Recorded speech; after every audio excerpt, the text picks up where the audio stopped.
Muy bien, pues entonces vamos a empezar la próxima clase que va a tratar sobre las estrellas y su ciclo de vida. Y lo primero voy a presentarme, mi nombre es Javier Alonso García, soy uno de los profesores del Centro de Astronomía de la Universidad de Antofagasta aquí en Chile.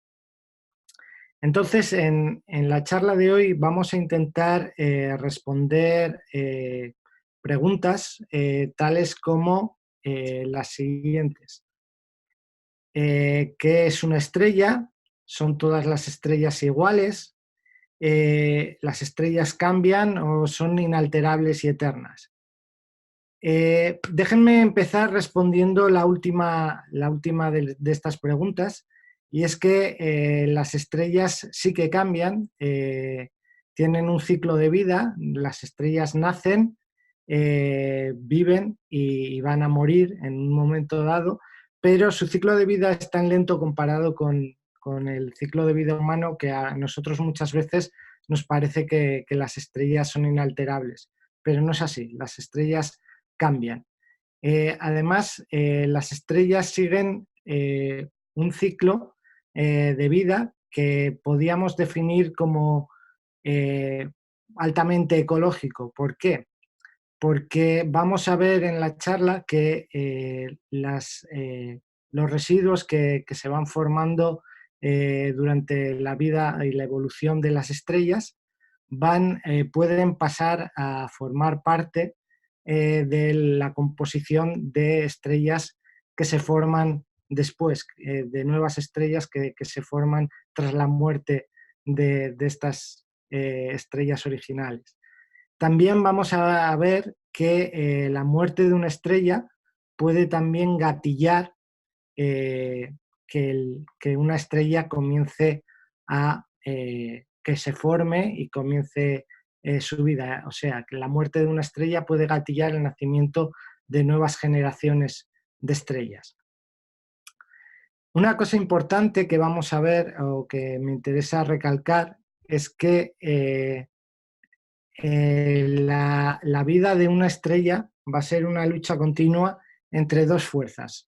Va a ser una lucha continua entre la fuerza de la gravedad, por un lado, que lo que va a tender es a contraer, a juntar todo, toda la masa de una estrella, y la presión del gas, que va a actuar en oposición a esta fuerza gravitatoria, que lo que va a tender es a expandir la estrella.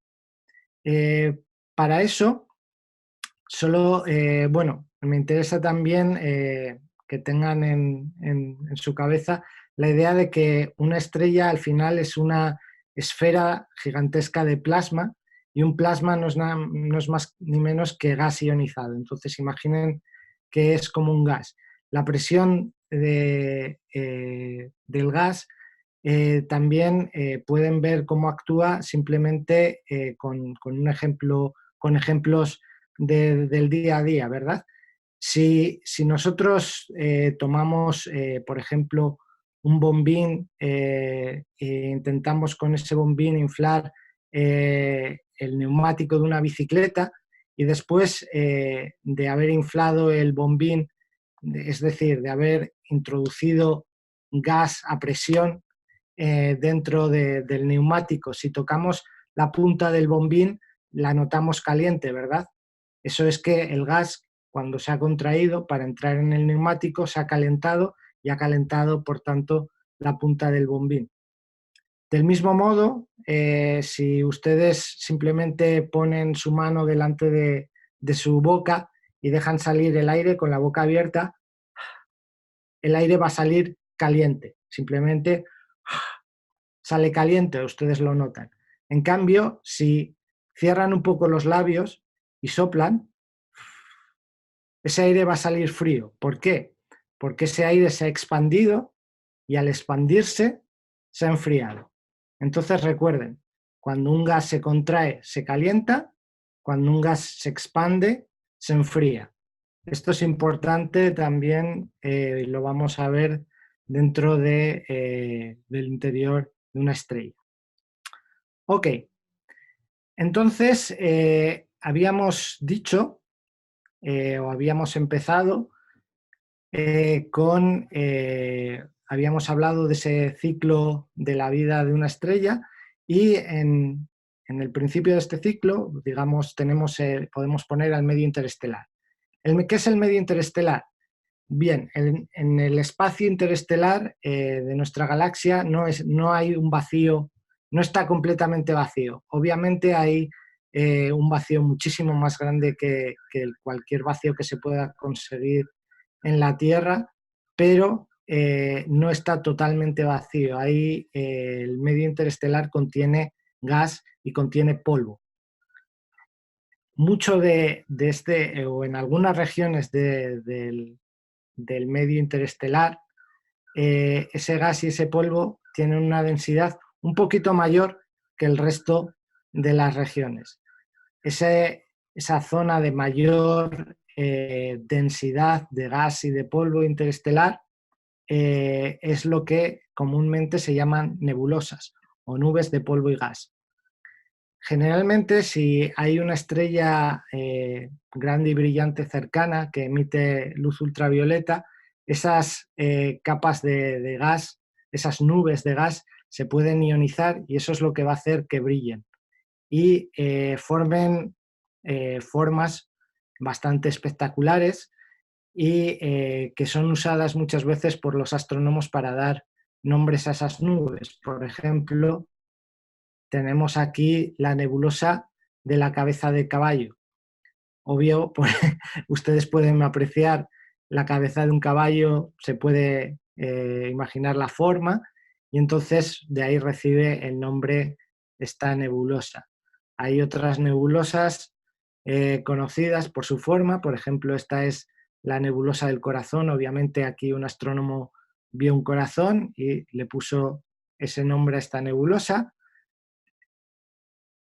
A esta le pusieron el nombre de pata de gato porque alguien apreció ahí las huellas de las patitas de un gato, pero básicamente, como les decía, estos son nubes de gas, zonas donde hay una densidad un poquito mayor o más alta que en el resto del espacio interestelar de materia, de gas y de polvo, que gracias a una estrella que emite radiación ultravioleta se ioniza el gas y ese gas ionizado emite esta luz.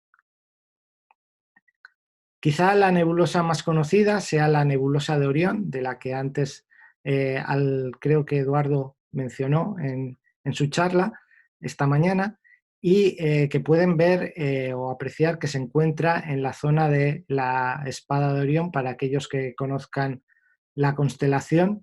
Esto es Orión y aquí se encuentra la nebulosa de Orión, que de nuevo es una zona de gas, una nube, una nebulosa, una nube de gas que está brillando. Ok. Entonces, la siguiente pregunta sería ¿cómo y dónde nacen las estrellas? Ok, para saber dónde nacen las estrellas, lo que hacen los astrónomos es buscar zonas donde se encuentren estrellas jóvenes. Y encontramos estas estrellas jóvenes en regiones de formación estelar en el disco de la Vía Láctea, siempre en los brazos de la Vía Láctea, en los brazos espirales, ahí se encuentran las estrellas más jóvenes y siempre parecen asociadas a nubes de gas y de polvo, esas nebulosas de las que hemos estado hablando hasta hace poco. Entonces, es una deducción bastante lógica que cerca de que esas nubes están asociadas con la formación de estrellas.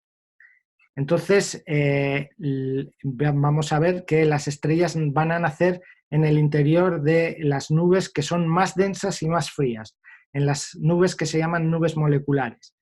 Estas nubes moleculares tienen dimensiones que son gigantescas desde nuestro punto de vista, abarcan desde decenas a cientos de años luz de tamaño y pueden llegar al 1.000.000 de masas solares. Recuerden que la densidad es muy, muy, muy baja, aunque es muy, muy baja si la comparamos con estrellas o si la comparamos con la densidad del aire en la Tierra, por ejemplo, o de cualquier sólido en la Tierra, por supuesto.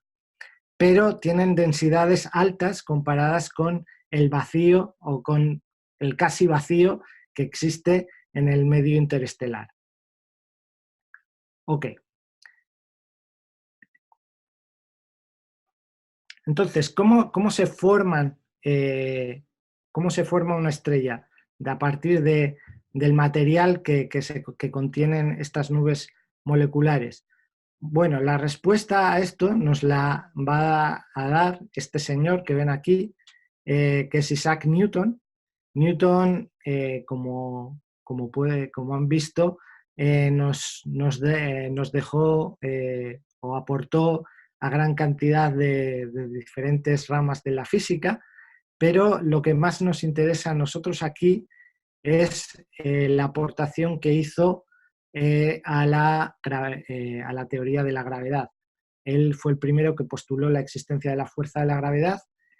Mucha gente, bueno, la leyenda urbana dice que, que él tuvo esta inspiración un día que estaba sentado debajo de un árbol y le cayó una manzana encima, y gracias a esto pensó que los cuerpos más grandes atraen con su masa a los cuerpos más pequeños, y por eso la manzana tiende a caer sobre la superficie de la Tierra.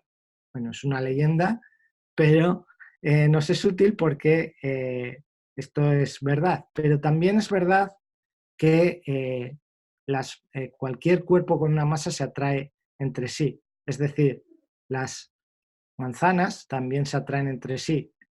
2 manzanas se atraen, 4 manzanas se atraen y muchas manzanas se atraen entre sí. Lo que pasa que esa fuerza es diminuta comparado con la resistencia que existe en el aire o para atraer para que realmente se junten.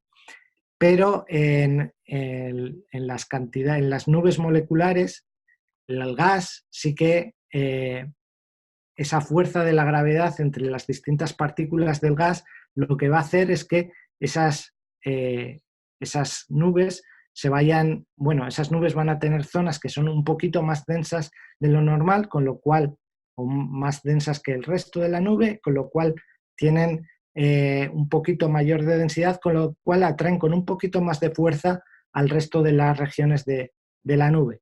Entonces, lo que va a suceder en el interior de una nube es que esa nube se va a ir fraccionando en distintas zonas en las que existe un poquito más de densidad, que van a continuamente atraer a cuerpos, van a atraer a la masa de la nube que se mueve alrededor o que está alrededor.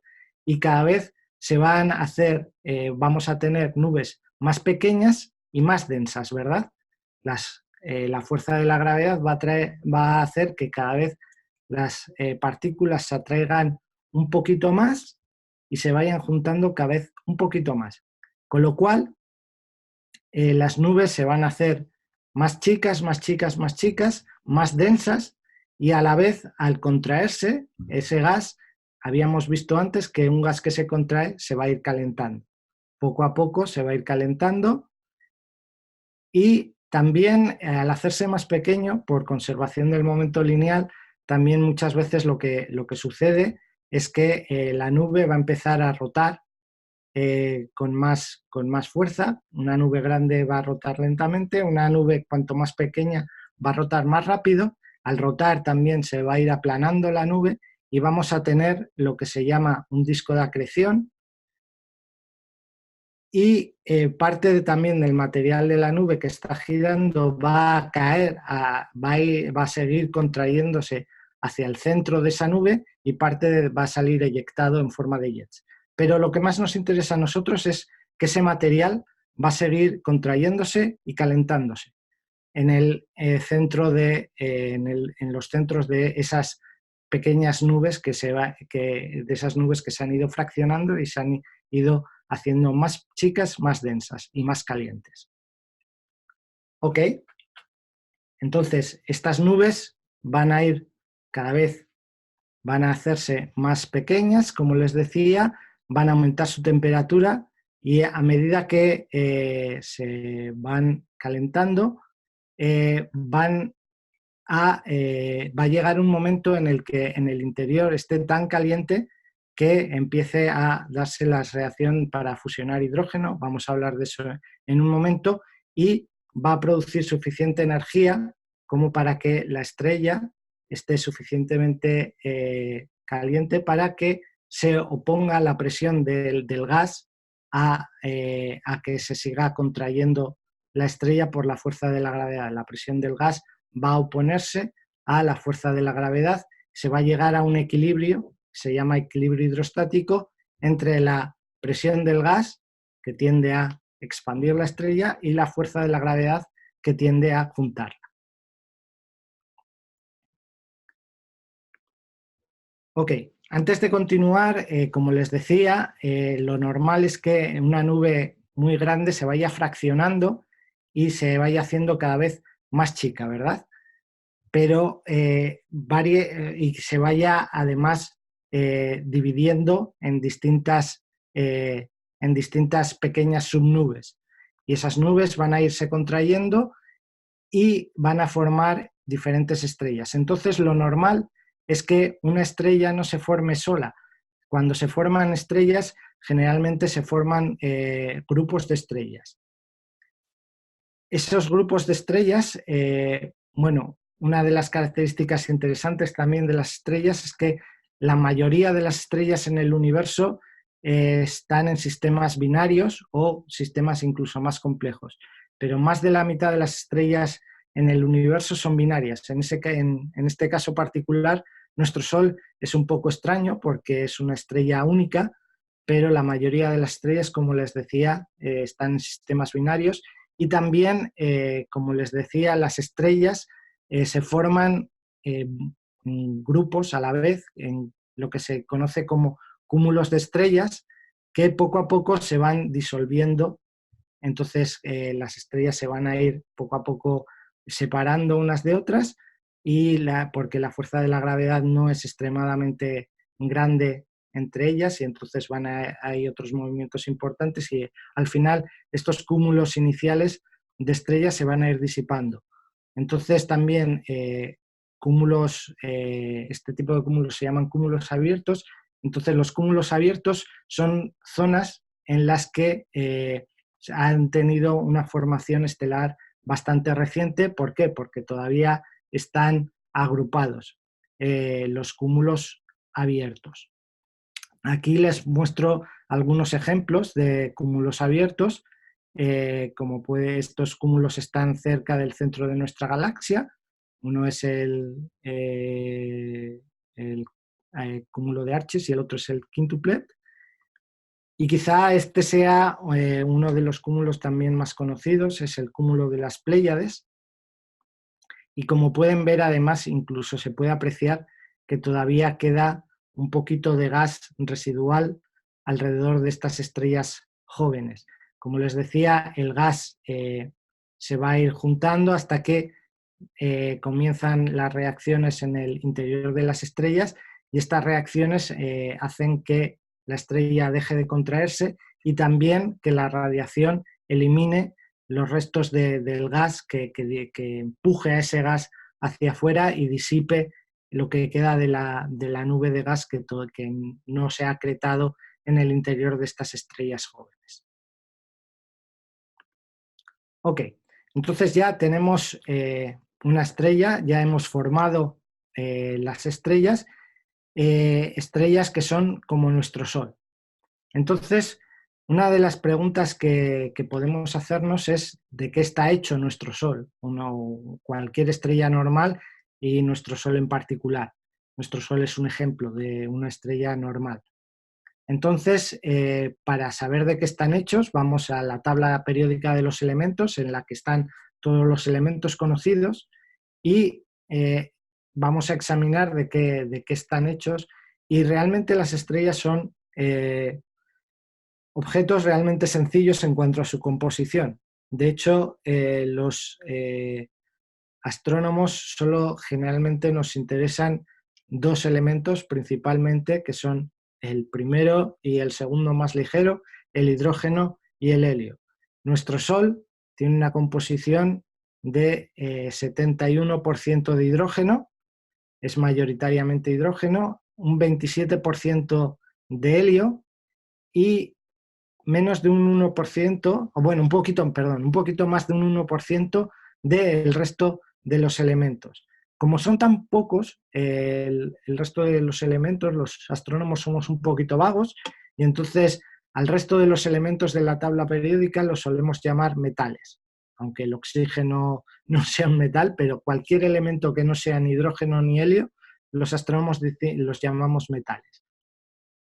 Entonces, como les decía, una estrella básicamente es un 70%, 70-75% hidrógeno, entre un 25, alrededor de un 25% helio, y después alrededor de un 1% es el resto de elementos que llamamos metales. ¿Cómo se genera energía en el interior de una estrella? ¿Por qué el Sol brilla? La respuesta a esto nos la da la teoría que desarrolló este señor. Este señor es Albert Einstein, y en la pizarra pueden encontrar su fórmula más conocida, E igual a mc cuadrado, es decir, la energía es igual a la masa por la velocidad de la luz al cuadrado. Esta fórmula, que quizá la hayan visto y quizá la conozcan, pero quizá no entiendan muy bien a qué se refiere. Básicamente, lo que nos dice es que hay una relación entre la materia y la energía.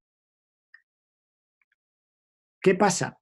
En la charla anterior han visto o han empezado a hablar de estas reacciones nucleares, digamos, el de la reacción protón-protón, en la que 4 átomos de hidrógeno van a chocar entre sí y van a generar al final como producto un átomo de helio.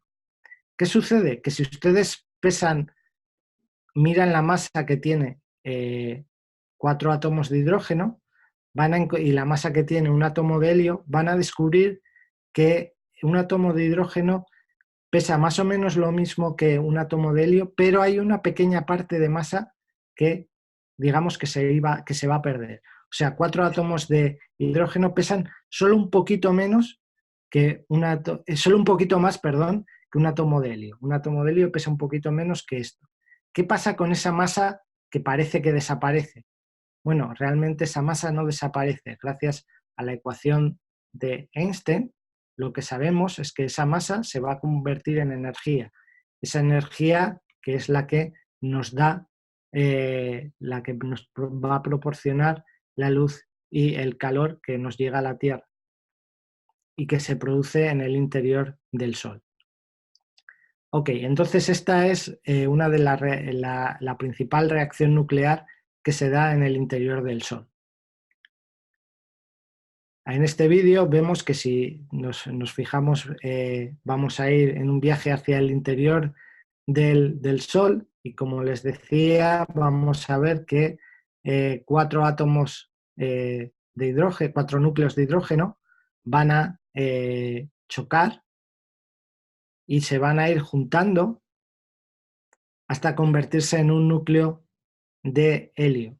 Y ese núcleo de helio también, aparte del núcleo de helio, también se genera energía que se produce, como les decía, en las zonas más interiores del Sol. ¿Por qué en el interior del Sol? Porque es la zona que está más caliente y en la que es posible que se den estas reacciones nucleares.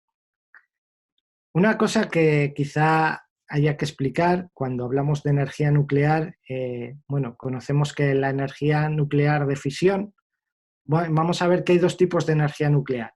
Está la energía nuclear de fisión, que es como fisión lo que indica es ruptura, entonces la forma de generar energía es a través de la ruptura de elementos pesados. Elementos como el uranio, que son muy pesados, se rompen en elementos más ligeros y generan energías.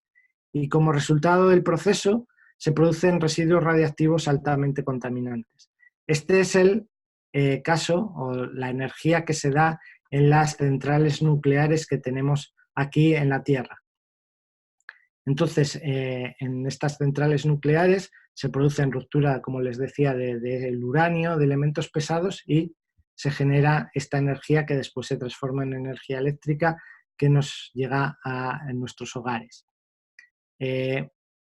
Quizá, bueno, creo que en Sudamérica no existen plantas de energía nuclear, pero probablemente la conozcan ahora por la serie de Chernóbil, o también quizá conozcan a esta en particular, que es la de Springfield, que es en la que trabaja Homero Simpson. Si son seguidores de esta serie, conocerán esta central nuclear.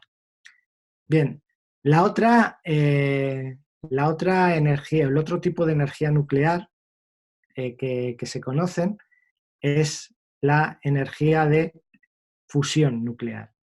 La fusión, fusión quiere decir unión. Se juntan elementos ligeros, elementos como el hidrógeno, se junta y produce helio. Entonces es una energía limpia ya que no produce residuos radiactivos. Por ejemplo, el helio no es radiactivo, entonces es un elemento que no daría problemas. ¿Cuál es el problema?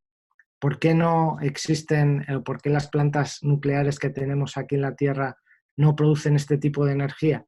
Que además da muchísimo más energía que la de fisión y no genera problemas con los residuos radiactivos. Bueno, el problema es que se necesitan temperaturas muy altas para que comience la reacción. Estas temperaturas tan altas solo se pueden dar en el interior o solo las hemos conseguido existen de una forma controlada en el interior del Sol, pero en la Tierra todavía no hemos sido capaces de generar energías tan altas y controlarlas para poder realizar la fusión nuclear. Quizá en un futuro se pueda hacer, pero de momento todavía no podemos controlar este tipo de energía. Entonces, no somos capaces de producir energía por fusión, solo por fisión. Pero, como les decía, esta es la energía que se da en el interior de las estrellas como el Sol. Ok, otra cosa interesante que me parece que deberíamos destacar ahora es la existencia o lo que hablábamos del tamaño de las estrellas. En este vídeo vamos a ver un poquito cuál es el tamaño de una estrella comparada con diferentes o de distintos tipos de estrellas. Vamos a empezar con el Sol. Hemos empezado con el planeta Tierra, que es donde tenemos una escala más clara, pero si comparamos la Tierra con el Sol, realmente es un granito de arena comparado con una estrella, con una bola gigante como es el Sol. Entonces el Sol es muchísimo más grande que el planeta Tierra. Pero el Sol no es una estrella grande. Hay estrellas más grandes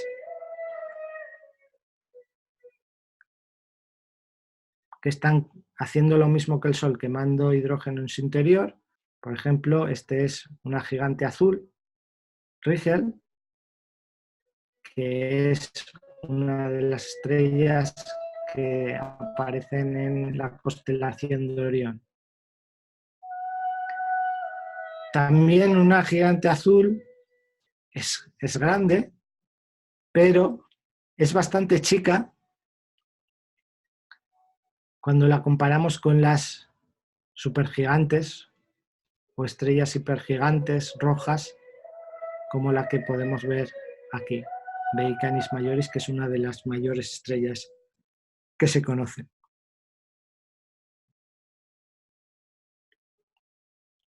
Entonces recuerden que el tamaño de las estrellas tienen diferentes tamaños y también tienen diferentes temperaturas.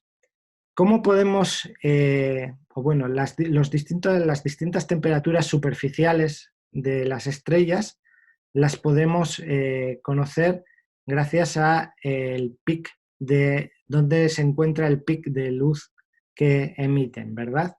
Entonces, cuanto más caliente es una estrella, su pic está más hacia longitudes de onda más largas. Entonces estaría más hacia longitudes de onda, perdón, más azules. También cuando observamos longitudes de onda más cortas,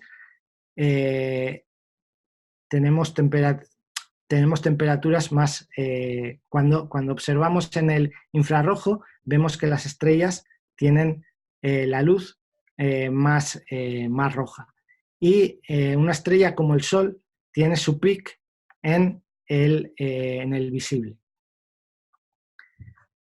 Entonces, básicamente, una estrella que está más caliente, a nosotros nos va a parecer, como no podemos ver el ultravioleta, donde vamos a tener el pic es en las longitudes más azules, por eso nos va a parecer más azul. Una estrella más fría que el Sol tiene su pic en longitudes de onda más rojas, en el infrarrojo, pero nosotros no percibimos con nuestra vista el infrarrojo, pero la siguiente o la frecuencia, la longitud de onda más cercana está en el rojo. Entonces ahí es donde vamos a ver el pic de emisión en el rojo. Ok. Entonces, el color nos va a informar de la temperatura superficial. Antes les he dicho que la temperatura en el interior del Sol es de alrededor, desde decenas de millones de grados, pero en la superficie la temperatura del Sol es de alrededor de 5.500 grados Kelvin. Estrellas que son más calientes, más azules; estrellas que son más frías, son más rojas. Y si nosotros agrupamos las estrellas en el interior, o bueno, si agrupamos las estrellas dependiendo de cuánto brillan, de la intensidad de brillo y de su color, lo que nos va a salir es este diagrama que también se ha mencionado antes en la charla anterior. Es el diagrama de Hertzsprung-Russell o el diagrama color-magnitud. Entonces, la mayor parte de las estrellas se encuentran en esta secuencia que ven aquí, es la secuencia principal. En esta secuencia también está el Sol, acá.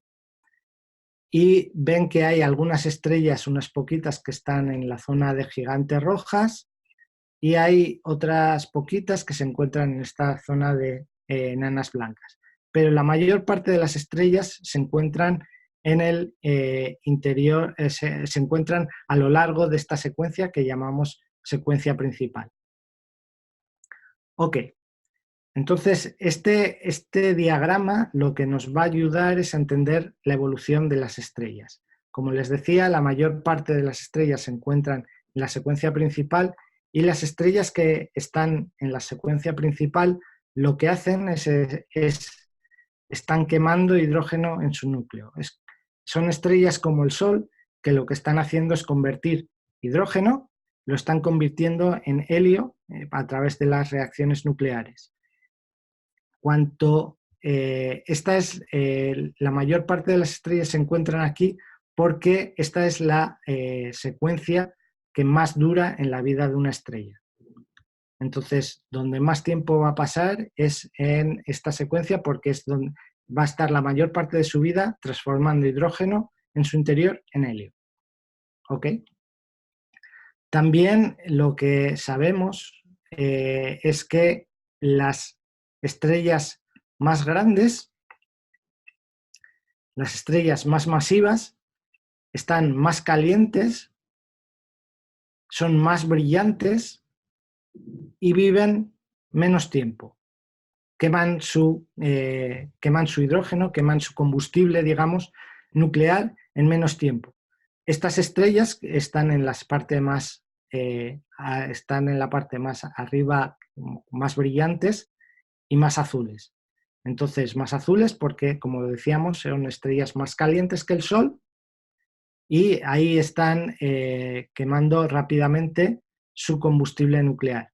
Estrellas como el Sol tienen una temperatura superficial de alrededor de 5.000, 6.000 grados Kelvin y tienen o van a tener una vida de alrededor, en secuencia, en la secuencia principal, de alrededor de 10.000 millones de años. Estrellas que son menos masivas que el Sol van a estar más frías, van a ser por tanto más rojas y van a vivir mucho tiempo más. Van a vivir, por ejemplo, una estrella que tiene la mitad de la masa que el Sol, va a pasar, es muchísimo menos brillante, es solo un 3% del brillo del Sol, pero va a vivir 200.000 millones de años, mucho más que nuestro Sol. Pues podemos hacer una simetría, una comparación, diciendo que, bueno, es un poco igual que las estrellas, desafortunadamente, ¿verdad? Igual que las estrellas del cine, que muchas de las estrellas del cine, que han sido estrellas que han vivido, que tienen una vida muy intensa, pero que viven rápido y mueren jóvenes. Pues lo mismo sucede con las estrellas del cielo. Las estrellas más masivas son estrellas que viven más rápidamente, queman su combustible nuclear mucho más rápidamente, brillan mucho más, pero mueren mucho antes que el resto.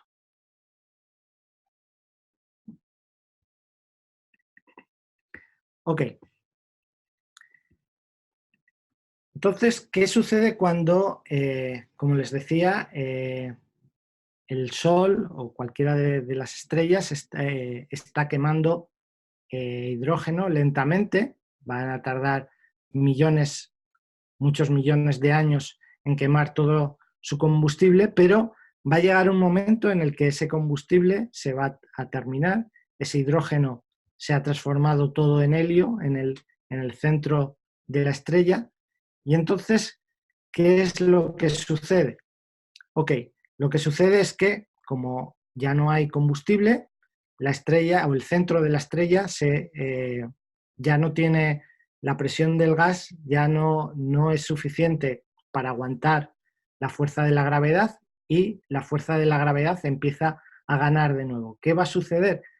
Que la fuerza de la gravedad hace que se contraiga el centro el núcleo de la estrella, entonces al contraerse se va a calentar y lo que va a hacer es que, a pesar de que en el centro ya no hay hidrógeno para quemar, para transformarse en helio, alrededor, la capa que está alrededor del centro, también alrededor del núcleo, en esa capa sí hay hidrógeno y al calentarse el núcleo va a pasarle parte de ese calor y va a tener el suficiente calor como para que se empiece a quemar hidrógeno y se empiece a transformar ese hidrógeno en helio alrededor del núcleo ahora. Antes era en el núcleo, ahora es alrededor del núcleo.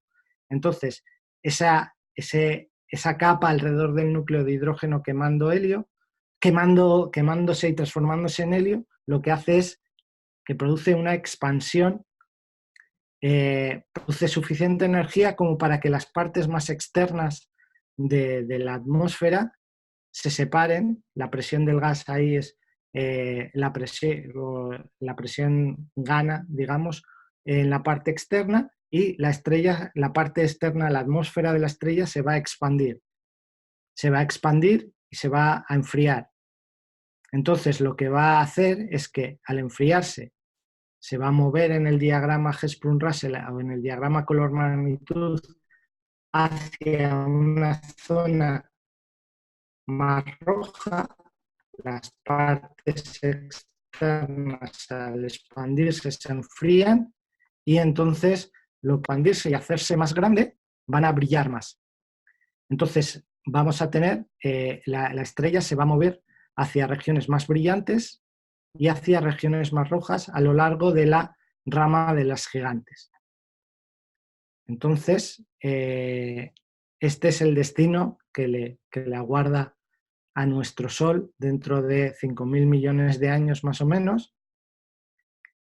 Y en este vídeo lo vemos en el que el Sol se va expandiendo, se va a hacer cada vez más grande, se va a hacer tan grande que la atmósfera del Sol, las partes más externas del Sol, van a llegar hasta donde está nuestro planeta y hasta la órbita de nuestro planeta quizá y va a destruir nuestro planeta. Pero como les decía, pueden estar tranquilos porque esto no va a suceder en los próximos 5.000 millones de años, entonces tenemos tiempo para desarrollar suficiente tecnología para movernos a otros planetas y ya no tener, no tener que afrontar este destino tan malo. Ok, entonces, ¿qué va a suceder como les decía, en el interior del Sol? El Sol hay una zona, un núcleo de helio que se está contrayendo, se está calentando y va a llegar un momento en el que ese helio va a estar tan caliente que en algunas estrellas va a producir, que se fusione el helio y el helio va a transformarse en carbono y oxígeno.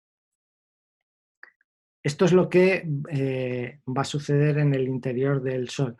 Antes de continuar, como un ejemplo de supergigante roja, como nos estamos hablando mucho de la constelación de Orión, en uno de los brazos de Orión se encuentra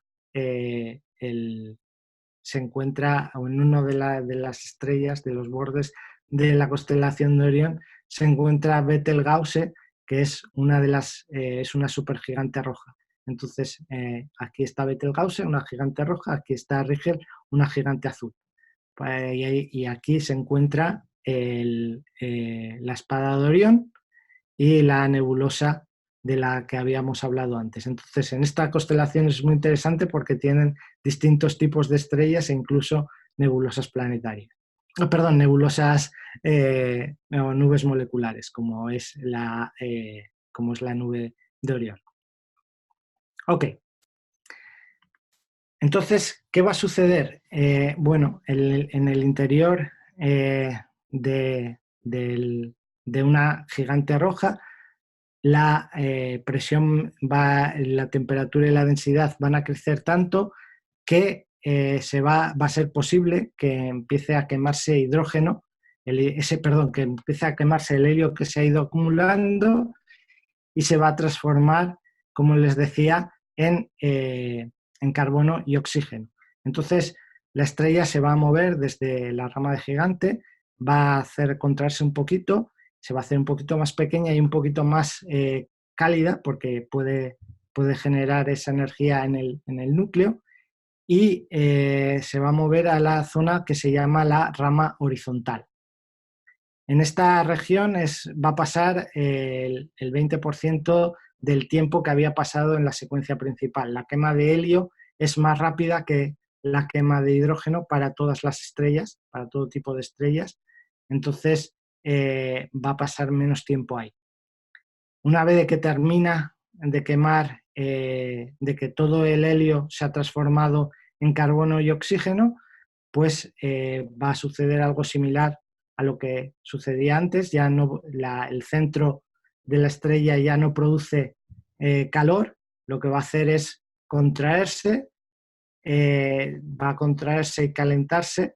Ya no produce calor por reacciones nucleares, obviamente. Entonces lo que va a hacer es la fuerza de la gravedad empieza a dominar de nuevo en el centro, se va a contraer de nuevo el centro y se va a calentar y va a producir que empiece a quemarse helio en capa y en una capa más externa todavía se queme hidrógeno transformándose en helio. Entonces vamos a tener un centro de carbono, un núcleo de carbono inerte, después una capa de helio que está quemándose y más hacia afuera hay una zona de hidrógeno que se está transformando en helio.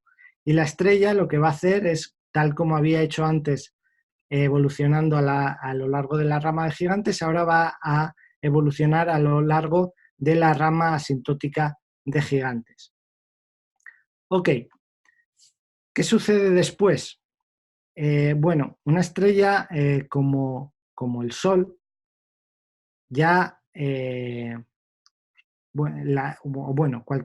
las estrellas, una vez que evolucionan por la rama asintótica de gigantes, lo que también van a hacer es, van a ir perdiendo, van a tener pulsaciones y van a ir perdiendo las capas más externas al crecer tanto, las capas más externas de su atmósfera, las va a perder, se van, ya no, ya la gravedad no es suficiente como para tenerlas retenidas, y las capas más externas de la atmósfera se van a ir alejando del núcleo de la estrella. Al irse alejando, van a producir lo que se conoce como nebulosas planetarias. La parte más externa de las atmósferas se va a ir alejando y ese gas ionizado entonces va a empezar a brillar y va a formar lo que se llaman nebulosas planetarias. El nombre de nebulosa planetaria no tiene nada que ver con planetas.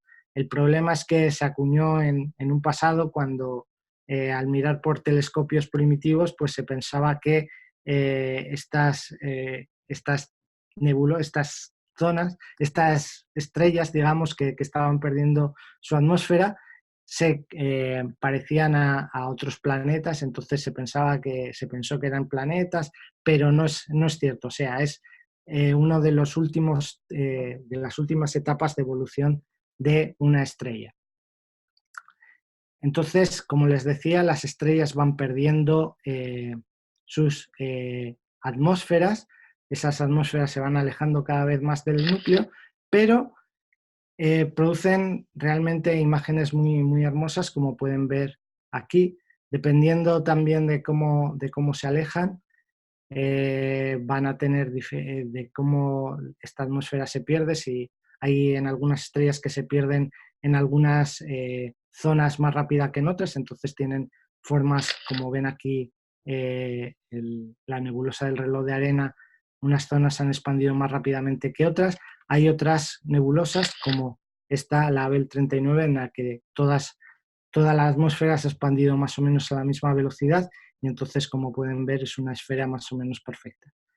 Pero, como les decía, lo que va a suceder es que estas atmósferas se van a ir alejando del centro, también se van a ir enfriando y poco a poco van a ir dejando de brillar, desapareciendo y fusionándose, digamos, con el medio interestelar. Entonces, una materia que antes estaba en una estrella se ha ido, se ha juntado ahora de nuevo con el medio interestelar del que originalmente partió, en este ciclo ecológico del que hablaba en un principio. ¿Qué sucede con el núcleo de las estrellas? Este núcleo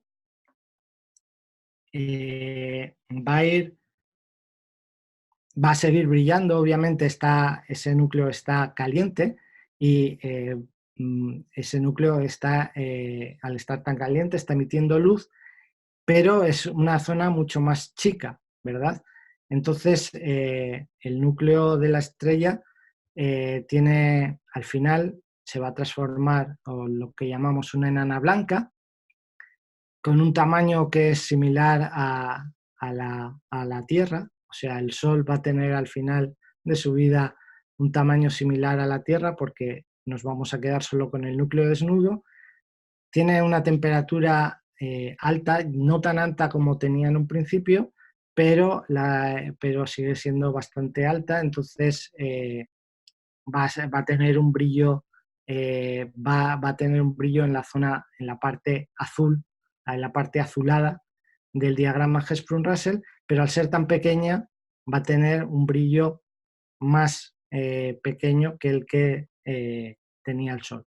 Entonces va a ser una estrella débil, digamos, y va a tener, pero va a ser una estrella azulada, más azulada, blanquecina, por eso ya recibe el nombre de enana blanca.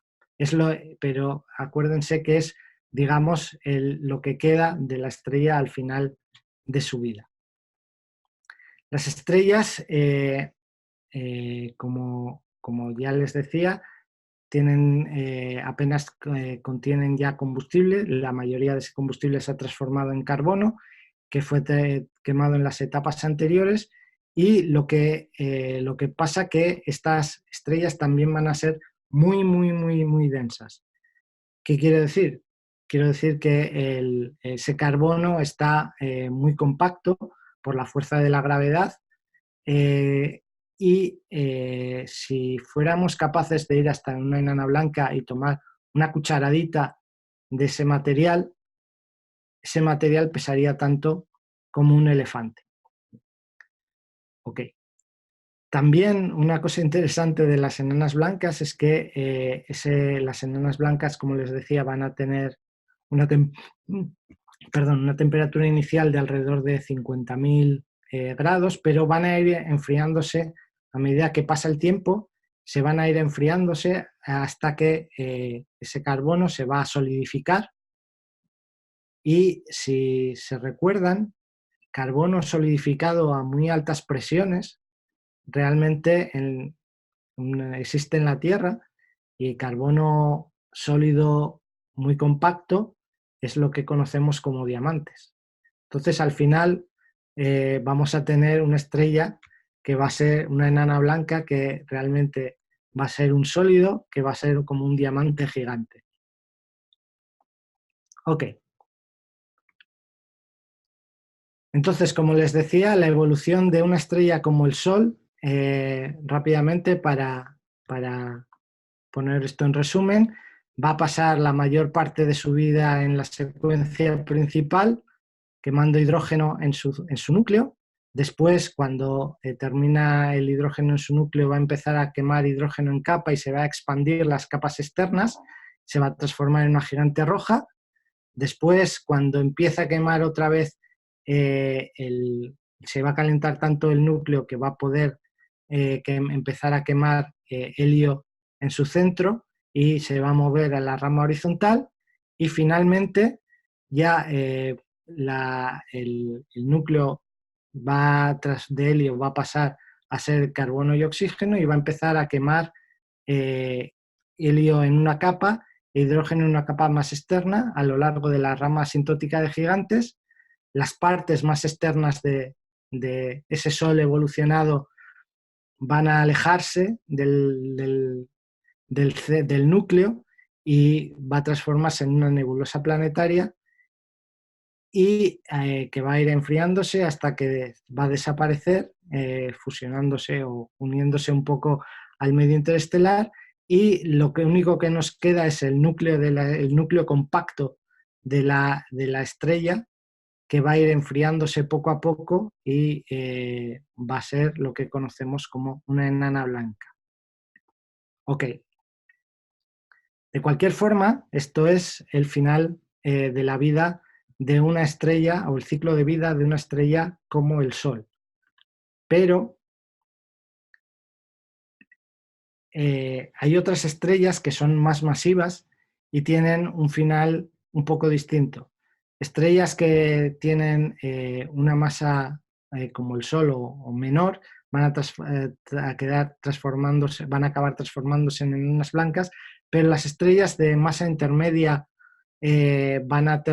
algunas van a terminar su vida como estrellas de neutrones, y las estrellas de más alta masa puede que terminen su vida contrayéndose. El núcleo se va a contraer tanto que va a transformarse en un agujero negro.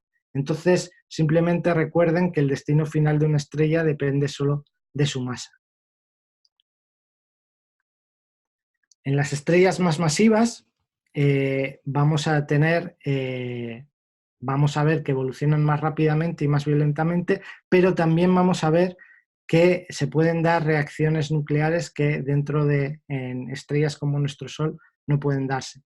Va a quemar hidrógeno y va a transformarse en helio, como en nuestro Sol, cuando se termine el hidrógeno, el helio va a quemarse y va a generar carbono y oxígeno, como va a suceder en el futuro de nuestro Sol, pero después una estrella masiva el núcleo puede contraerse y calentarse tanto que puede darse las reacciones de quema de carbono que genere también oxígeno y neón. El neón, si en estrellas tan masivas también se puede fusionar generando oxígeno. El oxígeno va a generar silicio y azufre y finalmente el silicio se va a fusionar y va a generar hierro.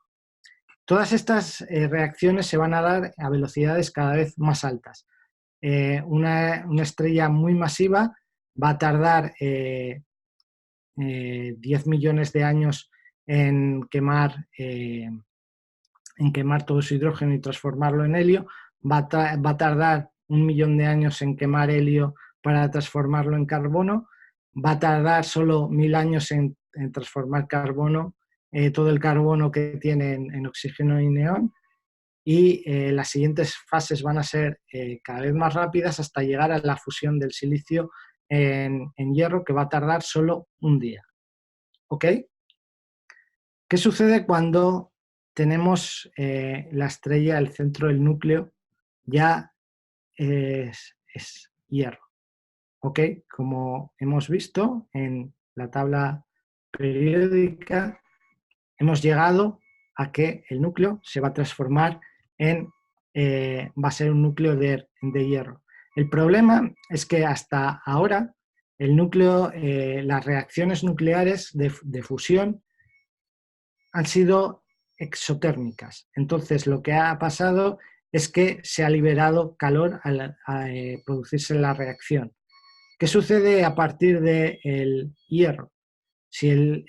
A partir del hierro las reacciones son endotérmicas, necesitan energía para que se den. Entonces, cuando las cenizas del hierro se acercan al núcleo, este no puede ya ponerse, o sea, ya no puede dar más energía, no puede generar energía por fusión, no se producen las reacciones nucleares y entonces, de nuevo, la gravedad triunfa. Y en estrellas tan masivas, la gravedad es tan grande que la estrella colapsa, o el núcleo de la estrella colapsa muy violentamente. Y este colapso genera una enorme cantidad de energía gravitacional que va a producir que la estrella explote en una gran explosión de supernova.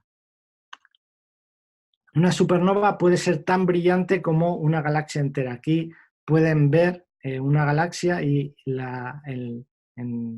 apuntada por esta flecha hay una estrella que ha explotado como supernova dentro de esta galaxia y como pueden ver el brillo de esta supernova es gigantesco. Es tan brillante como el resto de todas las estrellas de la galaxia juntas. Aquí en este vídeo vamos a ver la explosión de la supernova.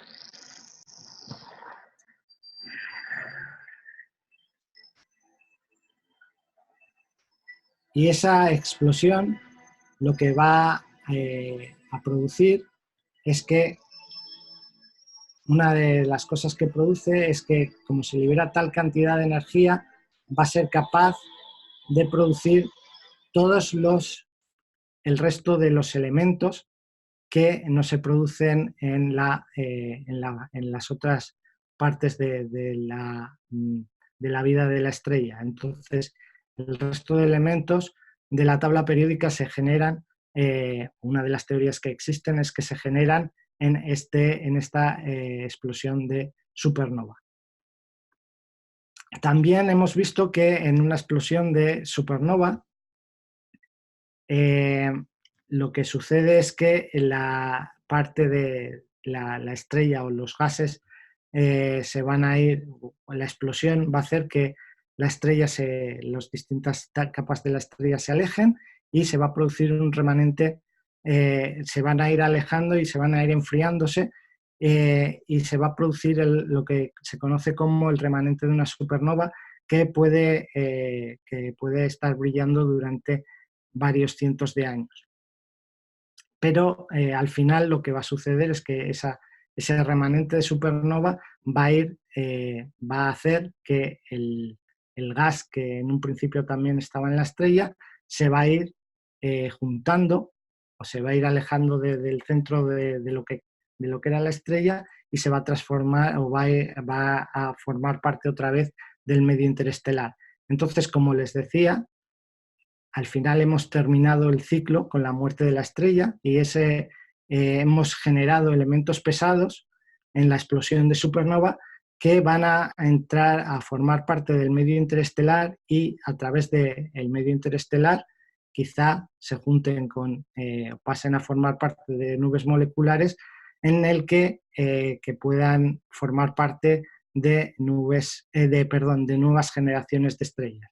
Aparte, la muerte de una estrella lo que va a hacer es que va a provocar la explosión, va a hacer que la onda de choque de la supernova va a comprimir también. Si la supernova cae cerca de una nube, de gas, va a producir que esta nube se contraiga y va a provocar o va a desencadenar quizá la formación de nuevas generaciones de estrellas. Al comprimir la nebulosa planetaria, la nebulosa, la nube de gas, como les decía, que si se encuentra cerca, va a hacer que se contraiga la nube, que haya zonas que se densifiquen y que sea capaz de agregar poco a poco, esa nube la fuerza de la gravedad sea capaz de crear nuevas generaciones de estrellas. Y con esto voy a terminar la charla. Creo que me he pasado un poquito de tiempo, lo siento, pero si tienen preguntas, por favor, háganlas.